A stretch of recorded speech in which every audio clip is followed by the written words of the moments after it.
A constituição do movimento dos capitães é bastante semelhante em todos os territórios. De reuniões, comissões, mensagens entre cá e lá, para sabermos o que fazer nos vários momentos. Há momentos especiais, evidentemente, mas eles estão aí também descritos. Portanto, depois do 25 de Abril, o que é que aconteceu em Moçambique? Em Moçambique não aconteceu nada que se parecesse com a Guiné e nada que se parecesse com Angola.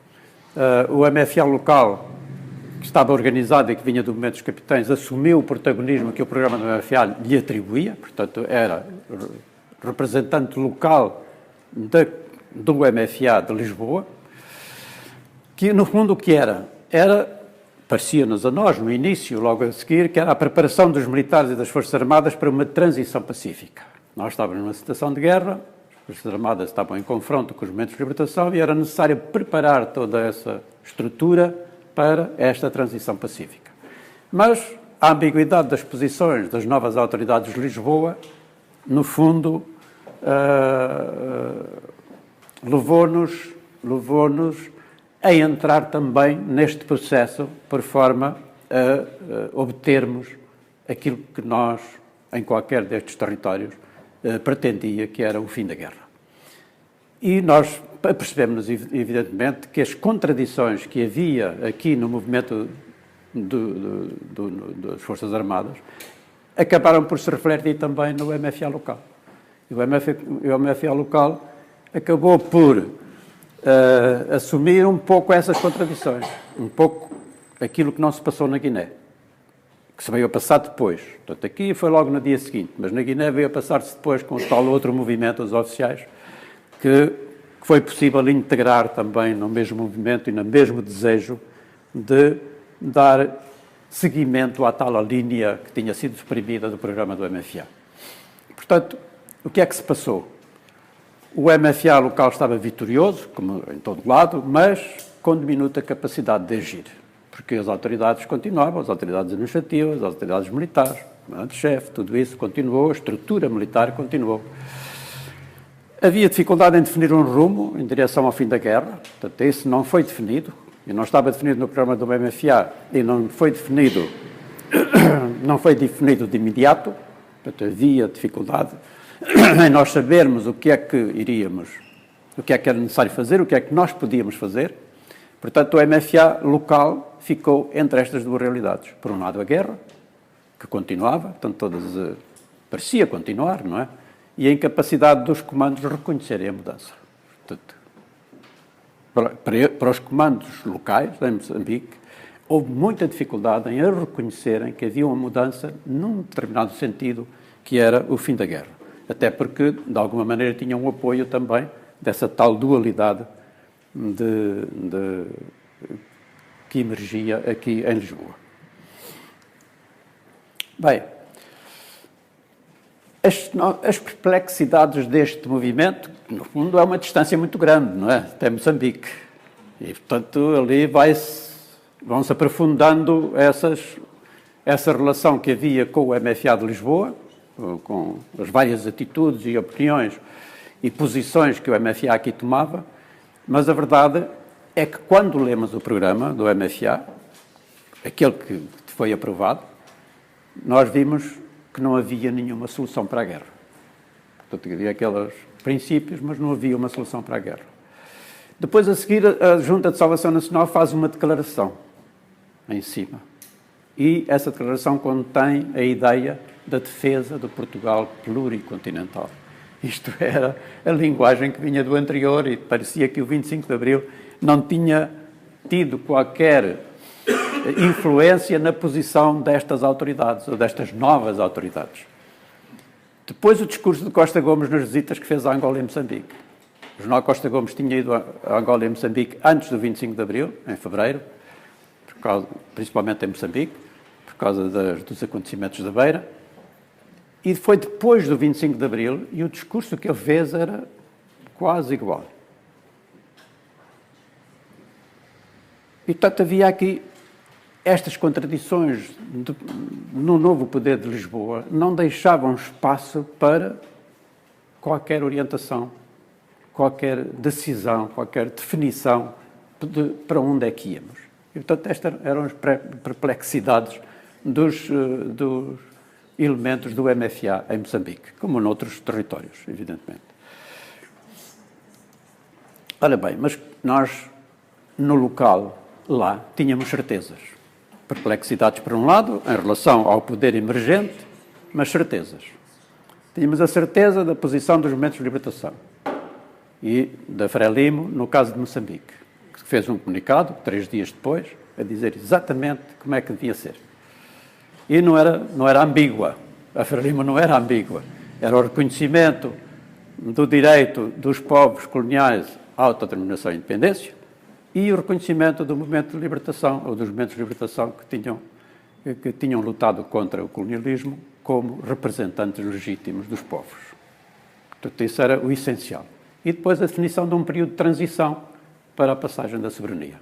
E não havia dúvida nenhuma, portanto, nós tínhamos essa certeza, porque líamos os documentos e sabíamos disso. Depois a posição dos soldados portugueses, tanto dos soldados de Moçambique como os de Portugal. Portanto, já vos falei várias vezes nisso. Os soldados de Moçambique, no dia seguinte, disseram que não havia mais operações, só defendiam o quartel e iam buscar os reabastecimentos, era a única coisa que faziam. Havia também as tais tropas que já tinham mais de 24 meses, idas daqui, portanto, as que iam aqui também disseram que no dia seguinte já tinham cumprido o seu dever, e depois havia os outros que também tomaram posições.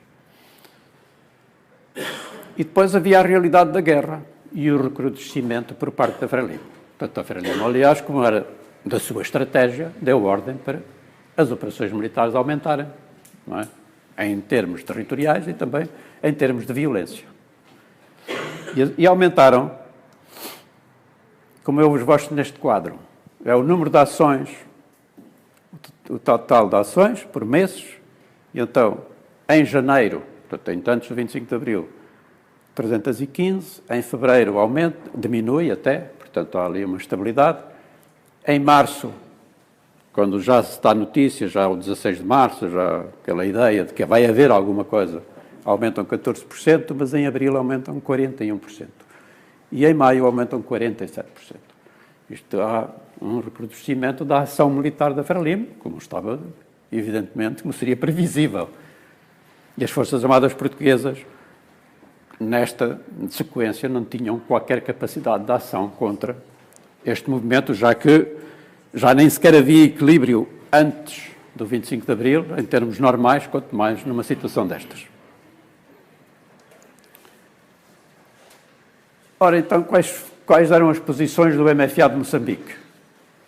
Que a guerra devia acabar, e tinha que se definir rapidamente que tinha que acabar, que eram urgentes negociações com a Frelimo, exatamente por causa desta circunstância e desta situação, que era necessário reconhecer o direito à autodeterminação e independência e que a Frelimo devia ser reconhecida como o único representante de Moçambique. Portanto, no fundo, nós passámos a assumir um papel de defesa do movimento de libertação, coisa que não devíamos ter sido obrigados a fazer. Nós tivemos que desempenhar esse papel. Então, finalmente, como sabem, há o Acordo de Lusaka, depois de todas estas lutas, há a Lei 7, não vou falar da Lei 7, que já falámos aqui, em que, de facto, se reconhece o direito dos povos à independência, e depois há a negociação com a Frelimo, primeiro em Lusaka, depois em Dar es Salaam e, finalmente, em Lusaka, em 7 de setembro, é assinado o acordo. O acordo são 2, há o acordo geral e depois há o acordo de cessar-fogo. Estão todos publicados, vocês podem ter em qualquer lugar na internet acesso a todos estes acordos. Este acordo foi publicado em 7 de setembro, define aqui os termos em que se vai fazer a transição, não é, e a passagem da soberania. Depois, como consequência disso, ao 7 de setembro, principalmente em Lourenço Marques, que agora é Maputo, a capital, que é a tomada do Rádio Clube, que era praticamente a única estação emissora de Moçambique, tanto na capital, em Lourenço Marques, como depois nos emissores regionais, nas várias capitais distritais, por uma minoria de brancos, não é? Um movimento que se formou, que se foi constituindo e que emergiu nesta altura contra o acordo, com algum apoio em Portugal. Tudo isso ainda é objeto de investigação se não havia simultaneidade de uma série de ações em Portugal, que conduziu ao 28 de setembro, ações em Moçambique, que foi precipitado, ser 7 de Moçambique, mas foi precipitado por causa do acordo, antes da entrada de Frelimo, e também em Angola, que houve os acontecimentos depois, em outubro. Portanto, depois podemos falar disso, mas o que aconteceu foi isso e é muito conhecido. A posse do governo de transição, que era previsto no acordo, há um governo de transição com ministros portugueses e ministros nomeados para Frelimo, um alto comissário português, que é o almirante Vítor Crespo, o primeiro-ministro é moçambicano, Joaquim Chissano, e a tomada de posse no dia 20 de setembro de 74, portanto, alguns dias depois da assinatura do acordo. E depois, isso leva e conduz, depois de um período de transição bastante tranquilo, à independência no dia 25 de junho, com a mudança das bandeiras, numa cerimónia no estádio da Machava, em Lourenço Marques, onde nós estivemos presentes, porque estivemos em Moçambique até ao dia seguinte à independência. E isto foi o que se passou em Moçambique.